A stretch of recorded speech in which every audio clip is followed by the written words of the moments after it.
warm welcome to everyone as we relaunch Cosmic. So when we were looking for a speaker, like we say in Mumbai, a Dhasu speaker for this session, one of our clients referred Frappe and Rushabh to us quite some time back, and I've been trying to reach out to him and speak. Meanwhile, while I was doing my research, typically I opened the website and I said, "Oh my God, this website is loaded. There is so much written on it." Normally I would be put off by so much written on a website, but then I opened the values, and it said excellence, authenticity, freedom, and starting from first principles. It blew my mind. Then I said, okay, let me look at who makes this team, who are the team. There's a typical link which says the team and who are we. I would have expected 4 or 5 names, like founder, co-founder, etc. It had about 60 names, pictures, and what each one does. So obviously, everybody in the company is as much a part of the company as the founders. I mean, again, that blew my mind.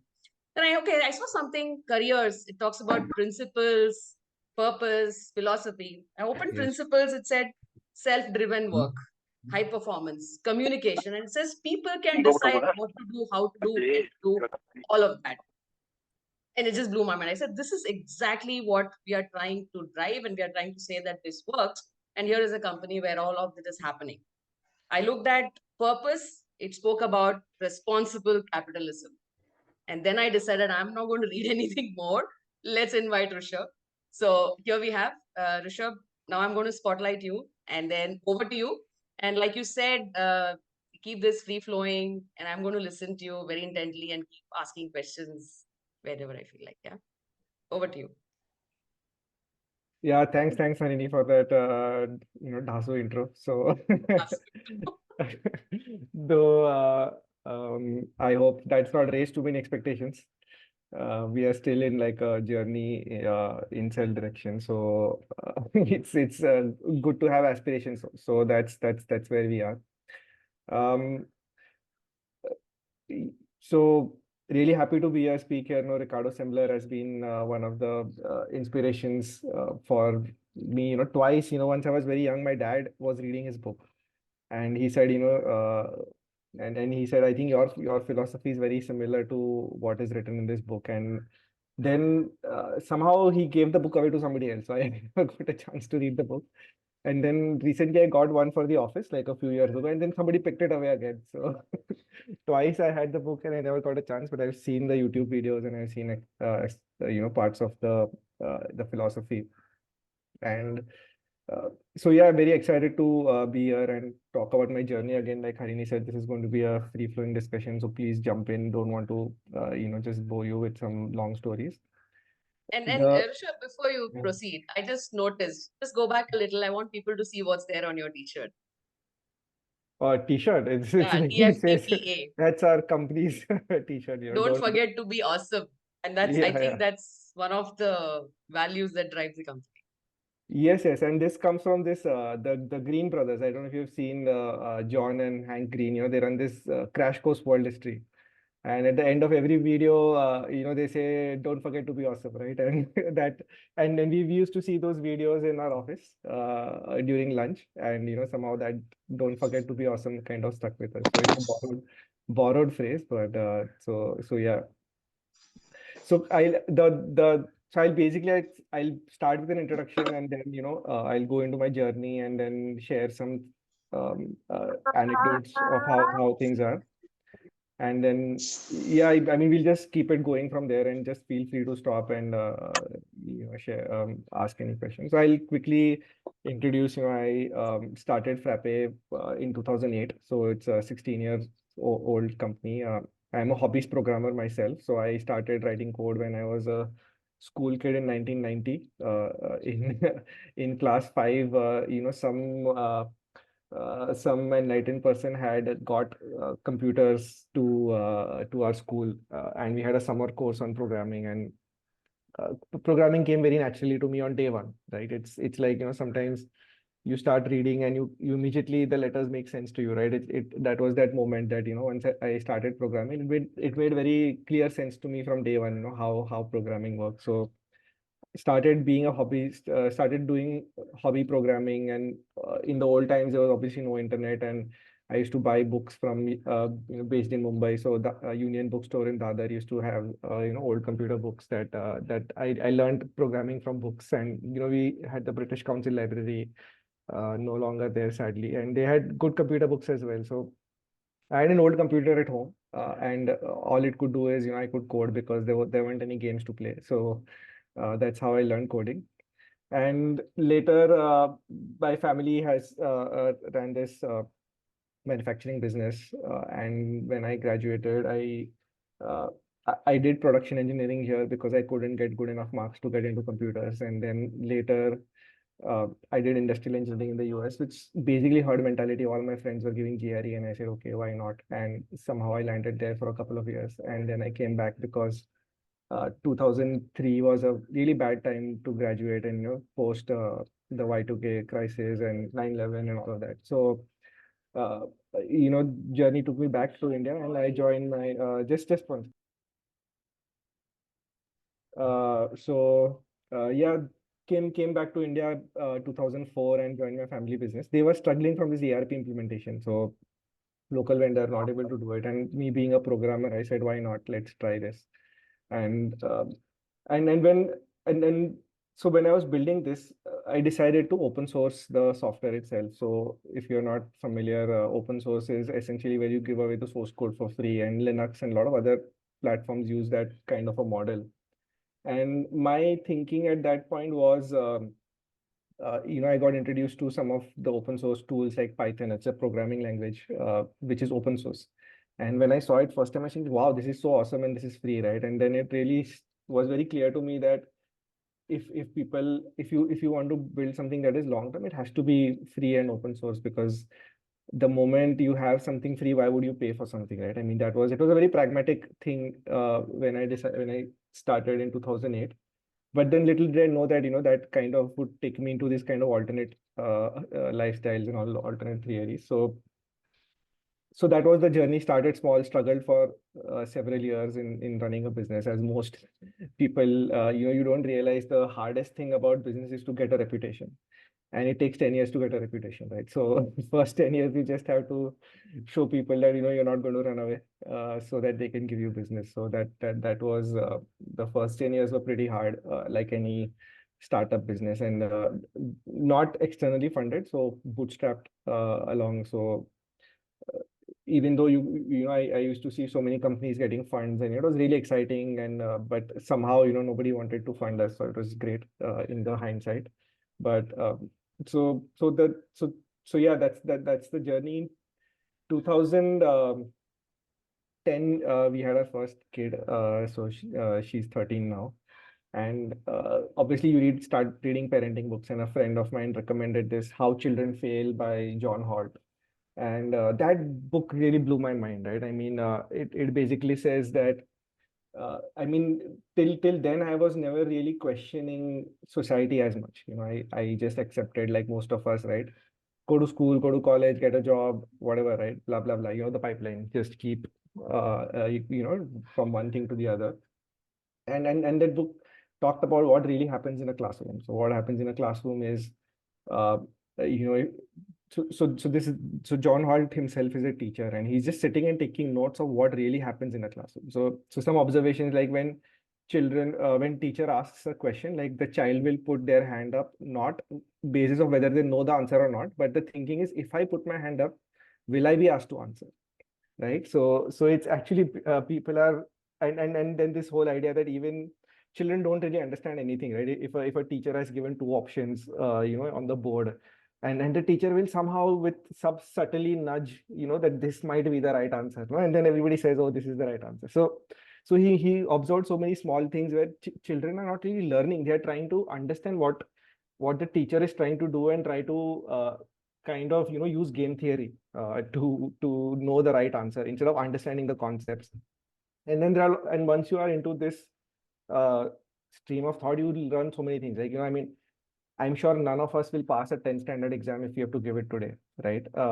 And it's just showing that the whole premise of education is flawed, and nobody remembers anything after we just mug up, and all of that, right? And then that really put me in this alternate mindset. And then we look at that time, we looked at parents were homeschooling and all, and like my wife and I thought, it's too much effort, so we won't homeschool our kids.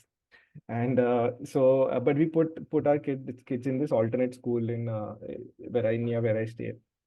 And that alternate school was also good, but then the management of the school changed, and then a few of us parents got together and said, okay, why not start our own school? So 5 years ago, that is 2018, 2019, we started our micro school with 25 kids with the, sorry, I think there is background, yeah. So with that, it would be a democratic school. So if you have ever heard of democratic schooling, it's like event. I think somebody needs to mute. So yeah. I'm just muting everybody. So so we learned about democratic schooling. There is a school called Summerhill in UK, which is 100 years old, and it's a democratically run school. And the idea is like in a democratic school, everybody has one vote. So one child, like one person, one vote is how the school runs. So whether it's a child or a teacher or a parent or whoever is involved in the school, everybody gets a vote. So it's not that the adults rule and the children are just there. And then when we got introduced to democratic schooling, somebody said this. So Yakov Hedge, who is one of the founders of democratic schooling, so and when you meet people, what they say. So there is this UN Charter of Human Rights, which says that every human should have these fundamental rights, and children don't get these rights, right? So children are actually treated like slaves in a way, right? They are put in a prison and during school, right? So. Yeah, so this whole idea of democratic schooling was mind blowing. We met a lot of we met the guys from BME, and we met several other schools that were on this alternate path, and that gave me a lot of courage personally to explore alternate paths of living.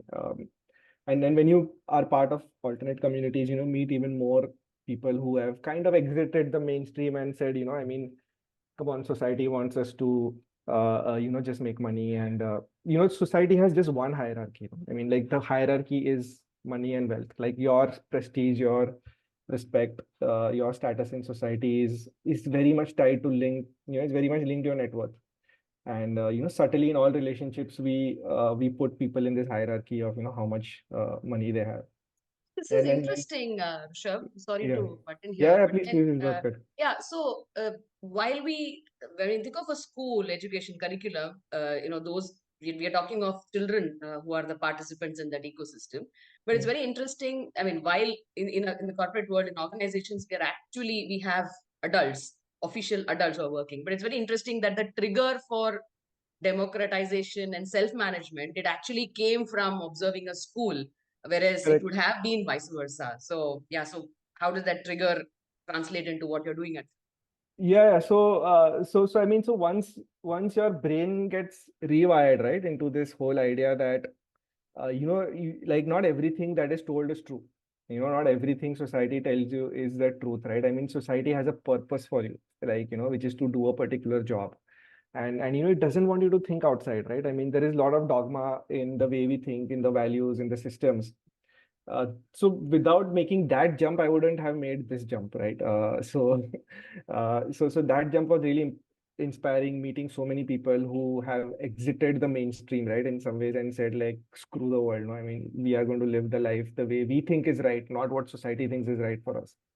And this whole idea is based also on the idea that children know the best for themselves, right? And you don't always have to tell children what to do. And that immediately translates into, so at workplace I could see immediate parallels, right? I mean, like, who cares more about their career? No, I mean, is it the manager or is the person themselves? So that's like, I mean, it seems so obvious, but very, very counterintuitive, that the way I have been brought up to think as a manager or a leader is that I need to tell people what to do. People need to know what to do. People are looking for direction, and somehow, but you can actually flip this, right? I mean, you can say like, everybody should do whatever they want, right? And we trust them that they will do the right thing. And guess what, right? 9 out of 10 times you do that.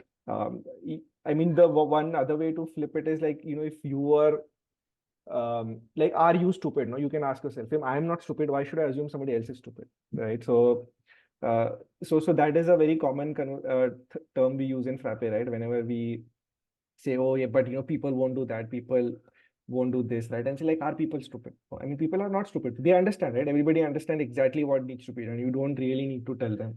And sometimes you may have difference of opinions, but those those can be resolved with a dialogue or something like that, right? So then this idea started, and then COVID hit, right, 2020, and getting, a lot of you from HR, and you understand, like engagement just collapsed, right? Getting on calls, and it just became work became very dreary. So one thing we started in COVID was we started taking polls, right? So we have this Telegram group where all our internal team communications happen, and Telegram always had a poll feature in 2020 itself. So even small decisions we started to use poll, and suddenly that became the way of life, right? And we used to do anonymous polls, so people are free to voice their opinions without judgment or anything, right? So that polling was somehow became slowly embedded in the culture. And then in so then there are other two important policies we decided on. One was Yeah, so yeah, one more moment on this yeah, polling thing. I remember when I met you at your office, you mhm, mentioned that why I want to highlight it here is polling. Sometimes we think is very easy when it is an insignificant, simple decisions that have to be taken. But I recall you saying that every decision at Frappe is done using votes. That's a very democratic way, and even yeah, you do not have the veto power really, and you have yeah, got voted out. So I think that's something which is a big highlight, correct, democratic correct. in the true sense. Yeah, so maybe Yeah, you yeah. could tell So, us. so yeah, so I mean, there was never one day when we said, okay, from today we are democratic. No, it's slowly through polls and stuff like that. We started, and then all important decisions we started polling, right? Including whether should we introduce, a radical policy like pick your own pay, and that got voted out the first time, by the way. You want to do good for people, they don't want it, right? I mean, that's another story. I mean, whoever in So Frappe that's is like, on the are you call can. crazy? Pick your own pay. Are you Yeah, yeah, crazy? yeah. Are you crazy? Seriously. And are we guinea pigs? Is this a social experiment going on? What is happening here, right? So a lot of that happened, right, initially. And anybody from Frappe wants to chime in, feel free to do that. So yeah, so the polling started organically because of COVID. I think we were mostly like as a way to get people's voice in matters, and get them keep them engaged. Um, then we started with this pay transparency, right? So I think 5 years ago, like earlier, I mean, if you have managed people, you realize there are only two hard leverages you have, right? One is setting pay, and other one is putting somebody in a performance warning, right? I mean, everything else people may or may not listen to you. I mean, like I realized this early on, that like people listen to you most during the month of March, because the the pay cycle is so that's a huge leverage, right? And first, when we were a really small company, we were like five, maybe 15, 20 people. I just used to have individual chats with each person, and we just used to negotiate the pay and get it done. It was really simple. There was no process around it. But then once we were 30, 40, what we I don't know again what was the trigger. I can't remember, but we just uh, what I did, some of the that time we had a management. So, five, six of us sat, and we set everybody's pay in a spreadsheet, and then we send the spreadsheet to everybody. Right. So everybody's pay was public, and that was a big shock. And for the so there was another thing with that I realized later, is that when you're individually setting pay for somebody, you are not accountable for anything, right? Because they are not supposed to know what somebody else is getting. But when you're doing that, now everybody knows, right? Where that whereas you have put my pay as X, but you put other person as Y, and then they can come and ask you like, what did I not do to get Y, right? Or whatever. So I think that it's just more accountability on the pay setter to then, pay transparency is like way harder, even though ultimately everybody knows, they'll they'll sit in their internal groups and share. But like officially putting out the pay is a big jump, because it's like way more accountable as a team.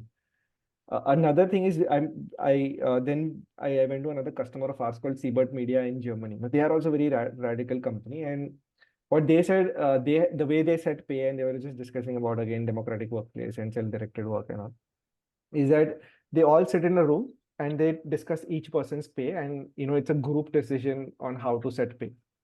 And so that year we said, okay, let's try let's try that.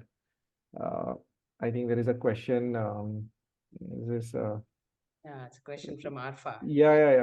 yeah, all everybody. So it was a small team, I think 30-35 people. So everybody's pay, including mine, went in the spreadsheet, right? So that was out there. So the Seabird Media experience, we said, okay, let's do that. But we were in mid of COVID again, right? And all of us got on a call like this one, and somebody shared their screen and said, okay, this is the spreadsheet now. Let's go one by one and let's decide how that was. That was a disaster because maybe initially people were saying, and then it became very emotional, and people, uh, somebody commented on somebody's pay, and that person flared up. It's like, what do you know about my work? How can you say, I get this and I get that? And then once it went into this kind of conflict zone, it led. So I think there are two things. I think people were not mature at that time to discuss pay, and if you've ever done that, pay is so emotional to people, right? It is so emotional that just discussing somebody's pay, it creates extra panic in everybody's head. And so I think that uh, that maturity wasn't there in the team at that point. So I think everybody got panicked, and again it was COVID, and anyways people were struggling with mental health issues and all of that, and that left a very bad taste in a lot of people. I think few people quit right after that, saying that I don't want to work in this company where we do all this kind of shit and all of that. So And in Frappe's journey of self-management, you said you started small. So you started with bringing in consensus voting. You started with that, yeah. and pretty early you introduced pay transparency, and that's where you think it was Yeah, I think mostly slightly 5 years ago not we mature. did. 6 years ago we did pay transparency. Ah, So okay. I think pay transparency came first, then polling Ah, came. okay. Yeah, and so so so after pay transparency we did this, and that failed, right? And after that, after the great resignation, right? I mean, there was a catharsis, and a lot of some people left, and it was not very good. For some reason, my because of the democratic schooling, the ideas were getting more and more firm in that sense, right? And I said, okay, this year let's everyone, again inspired by Ricardo Sandler, no, let everyone pick their own pay. And that was like, there was like a 3-day discussion on that, and finally it was voted out.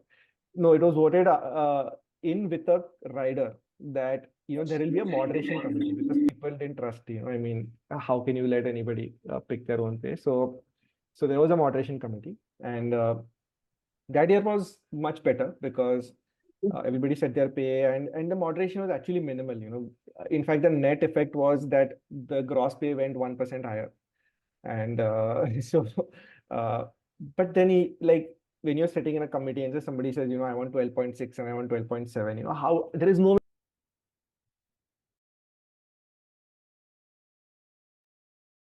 I think you got muted. Yeah.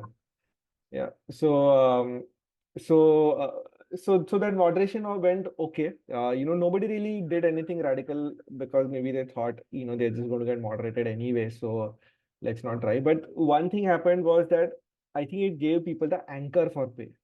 Like, while, like, even when you say it's pick around pay moderated, I mean, what it does is, I can set the anchor. Okay, some people got moderated down, right, because they were too high. But then, it's like in a negotiation. I mean, the first the first negotiation you do sets the anchor for the negotiation, right? So that moderated paper on pay was impactful because it set the anchor for the discussion, and that was pretty good. And then the year after, we went full radical and said, now unmoderated pick your own pay, right? Now everybody will try. And so another thing happened in 2020 is that Zerodha, one of our users, they became really big, and we basically had a chat, and they said, why don't you take some money we're raising. They had this Rain Matter fund, and we just got some capital from them. Not a lot, but around 10 crores. And that money was there. So we were comfortable, right? I mean, we knew that even if people take ridiculous pay, we are not running out of money. So because we had that cushion, we said, okay, let's do this unmoderated procurement and let's see what happens, right? And the logic here is that people, if you ultimately it's not a free lunch, right? I mean, it's basically somebody saying I'm worth X, and then that person has to deliver something in parity with that X, right? Again, very hard to judge contribution, but uh, I mean, you can make sure if there is some parity, right, based on market plus skill plus experience and all these So you're put together. saying freedom does not mean chaos. It's freedom with accountability. So when people pick their own pay, they have to justify. I mean, everybody has to be convinced. It is chaos because we don't know how to convince, right? I mean, we don't know like what is, because pay is like so. I use this example of salt in a meal, right? I mean, you can say salt is so cheap, but without salt, your meal is pointless, right? So how do you decide somebody's value, right? I mean, it's based on perception, it's based on so many other things, right? And even then, like nobody really knows.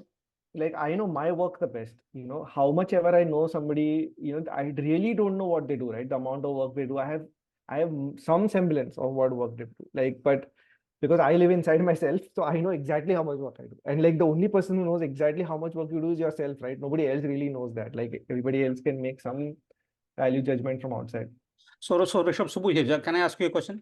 Yes, please. So while you're setting the pay, I mean, obviously there is a point of reference, which is your overall business performance, revenues, etc. Right? Do you Correct, also make that transparent to the people when you are having this pay discussion? Oh, yes.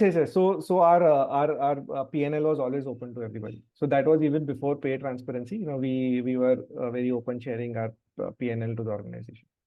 And to be fair, like we were bootstrapped, but we were not really profitable. I mean, we gave before we were funded, we gave kind of market salaries. Not the so if you are in the IT sector, you have like the salaries that your service companies give you, right? Your Infosys and TCS, and then there are the VC salaries, which are like 2x, 3x of that number.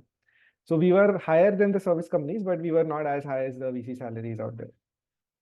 So yeah, numbers were open, and I think the sector is so competitive in terms of talent is that there is a huge range as well. So yeah, so yeah, numbers were transparent on day one, in that sense. So yeah, so I was saying, yeah. One So question, yeah, go ahead. Vijay here. Go ahead. Is it not the pay is not linked to the outcome that they deliver or amount of work they do? So one more thing before that, right? So before that, one thing was always there in Frappe is that we never measured input. See, I think companies measure input because it's easy to measure input. How many hours did you put in? But what really matters is the output. And somehow we never fell in this trap for 15 years that measuring of inputs. So we didn't have clock in, clock out. We had no concept of unpaid leaves.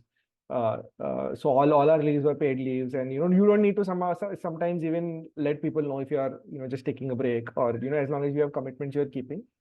Yeah, no time sheets ever, right? Even to be registered with our so customer great. service. Rishabh, again, this is all real, right? So this is getting really interesting, and I think everybody is getting excited because this is real, and we're hearing it from you. What we're really curious to know is, what did it do to the culture? What benefits did you see in terms of the business, in terms of the culture? So what does all lead to? So I mean, you realize that people, I mean, just the energy is unbelievable, right? I mean, just the fact that you activate people to a level which is unimaginable, right? If you are directing them, like when people direct themselves, it's incredible. And I don't know if you've seen our products, but like we have 18 products, and each product is made by just one engineer, right? I mean, that is the level of and again, we are not that big or not that famous, but I mean, people who are in the industry will say, this is incredible output, right? I mean, we don't make that much money because we give away our software for free as well. So our revenue numbers, we do around 20 crore revenue, which is not that great. But so Rishabh, sorry to interrupt you. Are you seriously saying that just one or two engineers can develop a whole product and it gets used across the world? Just one, actually not two, because Incredible. even two is like incredible. So that's the amount of value we are all sitting on in organizations which are suppressed. Exactly. There is That's possible, incredible. definitely. I think, yeah, that's definitely possible with your low code kind of stuff where you can just drag and drop, create new application and deliver. One question I had, Rishabh, is the output versus outcome, right? Output is like lines of code or something I deliver, which is measurable. Whereas outcome is what you get finally out of that in terms of business, revenue or whatever it is, right? Do you measure in that or you measure at the output level? So we don't measure, this is something we haven't figured it out. And I don't think you can figure this problem out, right? The only thing you can figure is whether this person's pay feels right. That's it. You can't measure anybody's pay because there is so much, somebody is not really showing up in numbers, but that is the most helpful person in the organization, right? I mean, that person goes and helps everybody who is in need, but somehow that is not captured. The help this person gives to somebody is not captured. It's I haven't, in my 16 years of trying to run a company, figured out like how do you measure performance. And you can't, because every job is different. Everybody has a very different skill, right? And there is quality versus quantity, right? I mean, you could you could measure quantity, but then you lose quality. I sometimes tell people, do just this one thing and do it so great that it covers up for everything, right? So I'll give you a very simple example of say there is a content writer, right? And somebody writing a blog post. So I say, don't give me 10 blog posts, just give me one blog post, that 1 million people are going to read, right? I mean, that has so much more value. So from this perspective, I think the only thing you really can measure and it's a feeling actually, it's not even a measure, is whether somebody's pay is fair or not. And that's a feeling you get. And that feeling you get after talking to a few people, because it's also shared understanding in a team, right? And this understanding is based on, again, years of experience, the kind of skill, the kind of contributions, the market. So the year after we did the year we did unrestricted pick your own pay, we got a 62% pay hike. That's what everybody gave themselves, right? Like, because that was also the year when this is like the year before last, when all the tech salaries just blew up, right? A year and a half ago. So again, right? I mean, we don't know. I mean, even today, like if you really honestly say, and you guys have so much experience, I don't think you can really measure anybody's performance, but you get a sense, right? I mean, is this person, say somebody's taking a 20 lakh salary or 30 lakh, like you can make, okay, this is worth 20, right? Or this is worth something or not, right? It's Again, yeah. here, Rishabh, I just saw Umar's comment here talking about Yeah. the open day. I think that was also interesting Okay. as I read in your website. So, can you tell a little about the open day? Because that looks like a place where there's a lot of transparency about what each person is doing, which might help in bringing about that self-managed way of working. So, that'll be interesting. You can talk Correct. about So one thing we always had is this open day where everybody presents what they did during the month, and it is mandatory. But of late we are like in this phase where nothing is mandatory. So if you want to present, you want. You don't want to present, you don't want, right? So even open days are kind of non-mandatory now. So open days is a great way to show qualitatively what you did, and it is biased towards product engineers who have a lot of features to show. Like, I built this feature, I built this feature, and usually, like so that's a cadence where everybody shows up. And then we have some things we call a yearly SOP. So you have to write like when you declare your pay, you also have to write a statement of purpose saying that, okay, this is why I justify this pay. And sadly, like nobody reads that document afterwards. I mean, it's like it's there, and again, because you have pick your own work, right? I mean, in the middle of the year, so many people change their job profiles. They say, okay, I used to be a trainer, but I now want to be a product evangelist. I used to be in support, but I want to go in marketing, and all of that. Those shifts happen, and I used to build product A, but now I'm suddenly building product B. Because I have this freedom to build. So those SOPs are also not really out there. But yeah, we do try to have some process. And the quarterly reviews, again, so we have this belief, right? So intrinsic, extrinsic motivation, which is again linked to this whole idea, is that if you force people to do a review, they'll do a shitty review. I mean, the whole thing is that and the way what we do now is this quarter is that you get a review if you want one. If you don't want a review, if you're happy, just live, right? I mean, if you don't want feedback on your performance, it's fine. But only if you want a performance, you reach out to the person who you want a review from, right? And that's what I tell everybody. Like if you want me, and then I have another condition, like if you want to sell, if you want a review, then you write your own self-review first, and then I'll read your self-review, and then we'll have a chat about it. Yeah, talking of performance, I also saw a question from Dr. Rakesh Mohanty, just saying that, I mean, you're talking of performance, and let's move a little from individual performance to the business performance, business outcome.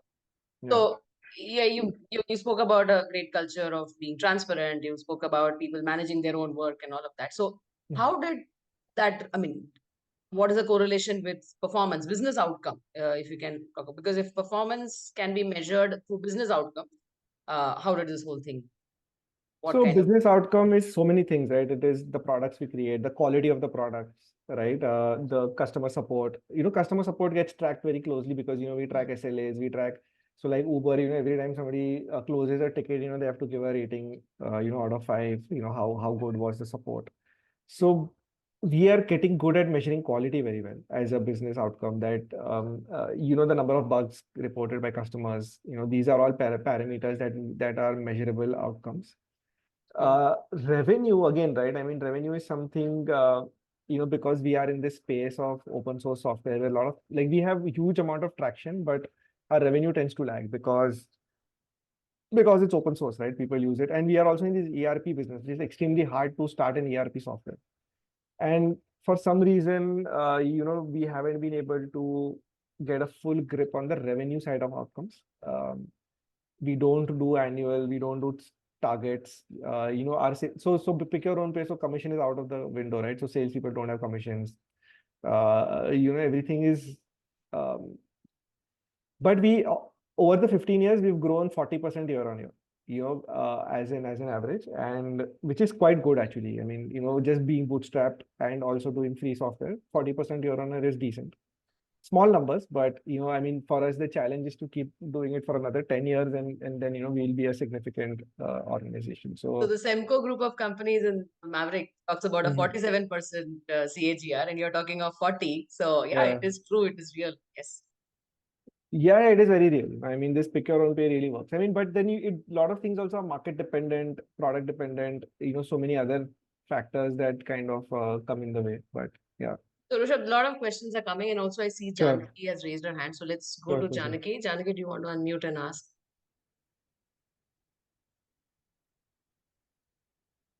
Janaki? Yeah, sorry. Yeah, hi.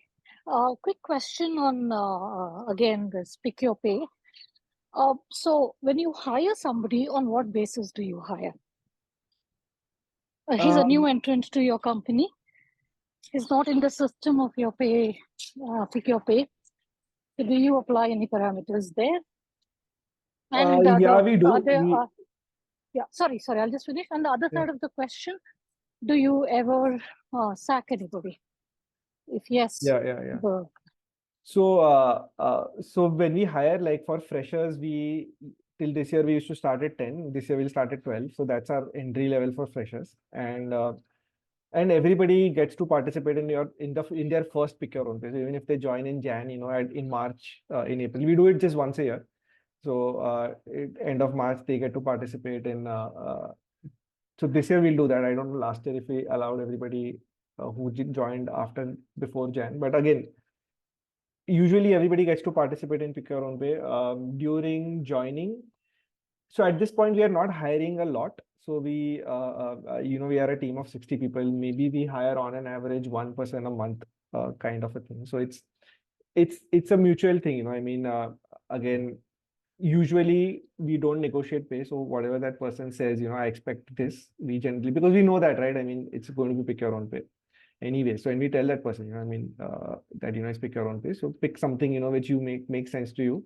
But you always say that don't overcommit, because I mean, there is also a downside. Like if I have very high pay compared to my peers, for example, and then if somebody is working with me and their pay is 2x, and they come for me for help, and back of the mind I'm thinking, hey, you get 2x than me, why should I help you? So it's not arbitrary, right? I mean, like it has to be in parity with what everybody expects also, right? It's like humans have a tendency to there are natural consequences to taking pay, right? May not be firing. And yes, we do have a firing process, which is again very The only process that is stuck is anybody can raise a performance warning against anybody in the organization. That's how it is. And then once a performance warning is raised, there is a 3-month process where there'll be 2 reviews at the end of the and yeah, so that process does So the exist. performance warning Then how is do you again measure the performance? Sorry. non-hierarchical, right? It's Yeah, it's non-hierarchical. non-hierarchical, and there is an ad hoc committee formed of the people that person usually works with. So so that's the way to yeah, that's the model. Yeah. So that brings me back to the original question of output. So when you Hmm. say if he's not up to the mark in performance, Yeah. there must be some measure of performance, right? Or is that, a soft target? It's not No, a there is hard no number. target. So So first, there is I no mean, how target. do you measure? So when somebody says they're not performing, their performance is not up to the mark, then there Yeah, is a mark. Otherwise, it is. correct. How would you say it is up to the mark? So what is So the mark, and how so do we so determine that? correct. So there are different job profiles, right? So half of a team is engineering, right? And out of 60, we have 30 engineers, and there is a pretty good standard we have for the engineers in the team. And any engineer who is not contributing at the level at the other engineers are contributing. So, somebody gets a pay of 20 and their contribution is, okay, this contribution is very, very vague again, right? I mean, it's not, measure that we do. We don't measure performance, if that is your question. But there is a sense that, uh, y- y- so interestingly, right, in a lot of these discussions, the person themselves understands they are not really contributing as per their pay. It's a very mutual thing, unlike, in some cases it does get confrontational, like very rarely, but usually and then we give a lot of leeway, right? I mean, we have a longer, I mean, the way we believe is like if we have hired somebody, it's our responsibility to make sure, that they are integrated, right? So if they are not able to get it, and usually, why people don't perform, right? I mean, usually my view is that they are in the scared zone. They see a high performing team and they think they can do it, but somehow they themselves know that they are not cutting it, because they are in a high performing team, and they get into this low confidence vicious cycle. And then, that's the standard model I've seen of non-performers, right? I mean, because I tend to believe everybody wants to do well. I mean, it's not I don't question motivation of people, that somebody is not motivated to do well. If they're not able to contribute, they are feeling low, and they are feeling low confidence, and they are in a vicious cycle. And in that cycle, they know themselves that it is better that they move on to some other organization where they feel more comfortable. Because we maintain very high standards of performance, it's very hard for somebody not performing to be comfortable in that space. So talking of, this is again a community of self-managed innovative companies. So I want to come back to self-management as a topic. And I mean, I'm going back to your principle, which I saw on your careers page. It says self-driven work. And it talks about, I mean, what I understand from that is people can choose what project they want to work on, how, where, etc. There is no quote unquote delegation of work. So how does that, I mean, I'm seeing that as self-management in its true sense. And how does that really happen? How does it really operate in your organization? So when you hire people, you hire them for a job, right? So at least the first 6 months, they are committed to whatever job you hired them for, right? And often happens that they want to switch out of that job. In the middle, we had this phase where, people we hired for support didn't want to do support anymore. And then they said, I want to do marketing, I want to do sales, I want to move on to some other job profiles, right?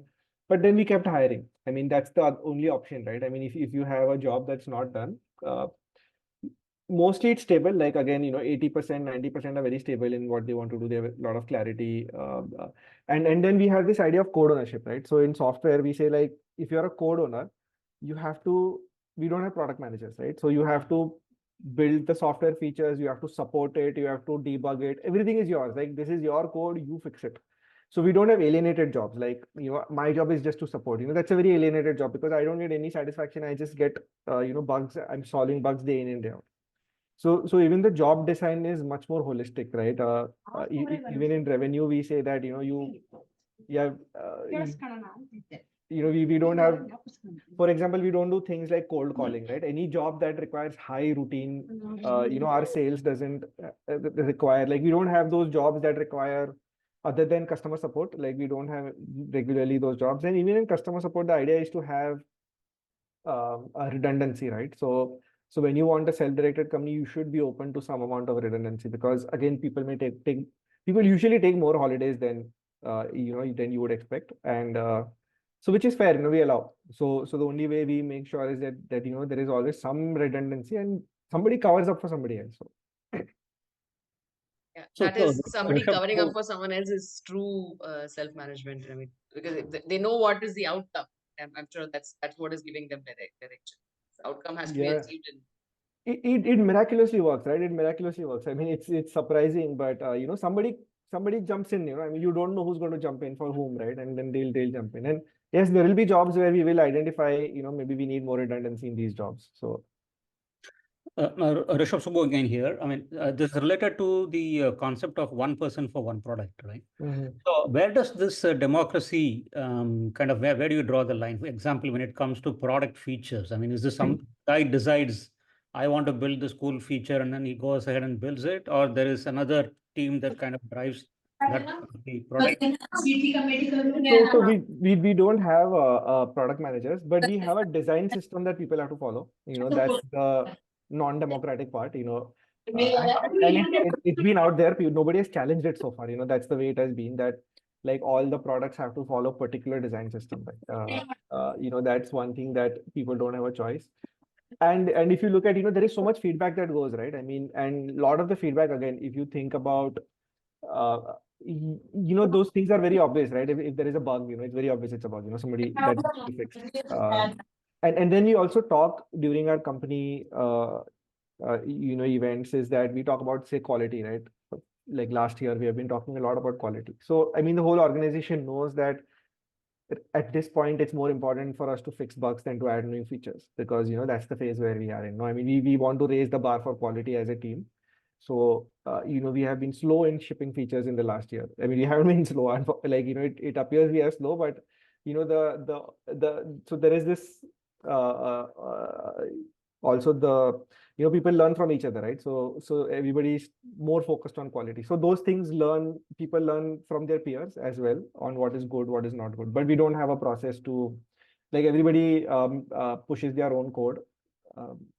And then we have people who are passionate about code quality, right? I mean, they will go and review everybody's code out of their own interest, and there is a lot of automation in code reviews as well these days, right? So we have all the automation set up for making sure there are no stupid mistakes in the code, the formatting of the code is correct. So all those basic stuff is taken care of. And yeah, anybody can randomly, because we have open source code, anybody can read anybody's code, criticize, comment on it. A lot of internal communication that self-corrects itself. Rushabh, I have a question here. Are you able to hear me? Yeah. So Rushabh, since it's all democratic, how is promotions happening? Or do you have an engineering ladder per se, so that people know, okay, I start performing at this level, which means I grow up to the next level? One is the pay part, that's fine, but I'm talking more about ownership, responsibility on those lines, right? And it also comes with learning and expanding their skill level, right? So how are you managing that, Rushabh? So there is a very interesting thing we haven't really got right, and maybe what we have is better actually, is we don't have a formal leadership structure in the team, right? And we have tried that. We've made the ladder, we've made the chart, where we've put designations and pay slots, but nobody looks at it, right? Ultimately, people set their own pay. I mean, what they're going to look at is what my friend is doing, right? I mean, like, if my friend deserves X, I deserve Y, right? I mean, that's how it is, right? I mean, a ladder can go to, whatever, and there is, and even the process of picking pay is very interesting, because there is a week when people declare their pay, and some people wait till the very last hour to declare their pay, right? I mean, they want to make sure they're like in that bracket. So with so much variability, it's really hard to have a ladder or something, right? Because people are constantly evaluating various things in their head when they do this. Designations is something, yeah. I get the pay part, but leaving the pay part, purely talking from me expanding my capability of accomplishing more, right? Correct. That is the difference between a staff engineer and a software engineer, right? Not in terms of amount of work, but in terms of impact, in terms of the outcomes, right? So Correct. how are you doing that? Get you. So here is my new model, no, is that there is no one leadership model, right? I mean, I'll come to that. So we were talking about code quality and code. I mean, there is one person in our team, no, he's very, very passionate about code quality, right? So when it comes to code quality, that guy becomes a leader, right? Somebody is very passionate about front end design. When it comes to front end design, that person is a leader. Somebody is very passionate about infrastructure, right? I mean, so when it comes to infrastructure, that person is a leader. Somebody is passionate about scalability. Somebody is passionate about there is this I don't know if he's on the call, but there's a new kid who joined and he started a book club in the company, right? And saying, here is a leader, right? The book club leader, right? I mean, so if you want to expand I mean, this whole idea that there is one ladder that everybody needs to climb, and one designated leader doesn't work. And we have actually had several failed attempts on this designated leader model. In fact, just a few months ago, our last leader council got disbanded, and it's because there is a lot of debate. How come who gets selected in the leadership council? No, and then once we also had elections for the leadership council, but so now there is no leadership council in the company, even though there are designations because you want to show, like when you talk to customers or somebody, right? Everybody needs to know what designation. It doesn't really mean anything in Frappe, right? The designation, like everybody is a leader, is how I look at it. I mean, at every situation, somebody takes leadership, and that person could be different. When you have a designated leader, say somebody is VP of X, somehow you expect that person to do everything. That person is expected to do code quality, that person is expected to design, that person is expected to do everything. And that person may not be, out there. So I think this, I want to write a blog on this one, that, not having like a formal hierarchy leadership is great because situations will throw up leaders. And then, that's how people grow themselves also. Interesting question. And again, follow-up question on what you're saying from Jyoti. She's asking, is there a mechanism to recognize and reward people who take additional charge? What is the reward that you give? What is it tied to? Is it tied to individual performance, taking charge, business outcomes? How does it whole thing? So I think since people have picked their own pay, they pick their own reward in a sense, which is one big aspect. The other is the praise and the appreciations they get in the team for doing good work. I think that everybody is responsible for appreciations, right? I mean, we don't have a formal model for appreciations, but we have a common group, and if somebody does great work, everybody sends a thumbs up and this and that, right? I think that kind of feedback goes as a recognition. There is no special reward. We don't have an employee of the year or something like that. So, those things are not there. We used to vote every month on this performer of the month, which used to be a vote, but we just stopped doing that for some reason. So there is no, there is no specific reward and recognition mechanism. Another thing is, like, because we are an open source project, like there is a large community, and we encourage everybody to go and talk about their work, right? So there is no specific designated speakers for events and things like that. And I mean, people get external recognition for their work as well. Just one small comment, Rishabh. It's amazing that you're able to, in this method, you're able to release software that a lot of companies are basing their critical operations on, right? So it's testament, it shows the quality of output that your team is producing. Correct. So quality is a culture, right? I mean, once you so cultural values do propagate, right? I mean, there is, I am, say for example, with the CEO title, maybe if I'm talking about quality, people do get influenced, right? Okay, let's everybody talk about quality for a bit. But it's not like there is no plan in place that, by this date we will do this, and, that is the number of bugs that will go down every month. There is no plan, but we're generally talking about quality. We are talking about the values, right? I mean, why does quality matter, right? I mean, seeing, rather than this being like a top down, like, get people to see the value of quality, and once they see the value of quality, they will intrinsically do it. So do your people see, Rushabh, the value that they are creating in the company? I mean, typically, because I do a lot of work with startups, and then one of the ways in which they get early employees or anybody else tends to get rewarded is through ESOPs or some such ownership program. So do you have something equivalent to that in your organization? Yeah, we have an ESOP program, and it's part of pick your own pay. So once you set your pay, the second step is, you can choose to get part of your pay as ESOPs. But again, like I said, yeah, it's driven by the team as well. That's it. I think there's this Okay, question on so holistic. Yeah, sorry. yeah, no, I was just saying that I was just doing a quick time check. We are almost at the end of the hour, just a minute to go. But I still see a few people still having questions and wanting to have more conversations. So I'm sure they can connect back with you and find opportunities to get those questions answered. Because we'll just go overboard on time. Sure. Yeah, so overall, I think this was a clear testimony of what we talk about and what we want to actually evangelize as self-management, and it's a classic example. So thank you very much for being with us, and I now hand over to Rajesh for some closing comments. Hey, again, thanks, Arani. Thanks for host. I mean, Rishabh, fantastic. We believe in the power of self-management. If you treat people well, they normally do the right things. And you're showing us that it works. And a lot of examples that you spoke about talk about extreme pure responsibility, correct? Traditional thinking that you need a manager to make sure somebody does, you've just kind of dispelled that myth. So thank you so much. Well, we want to evangelize self-management and show people that it works. So thanks everybody for joining. Thanks, Rajesh. Thanks, Harini, for the opportunity, and yeah, thank you everyone for your kind words, and set your people free. That's the Set your people free. Set your people free. Fantastic closing comment.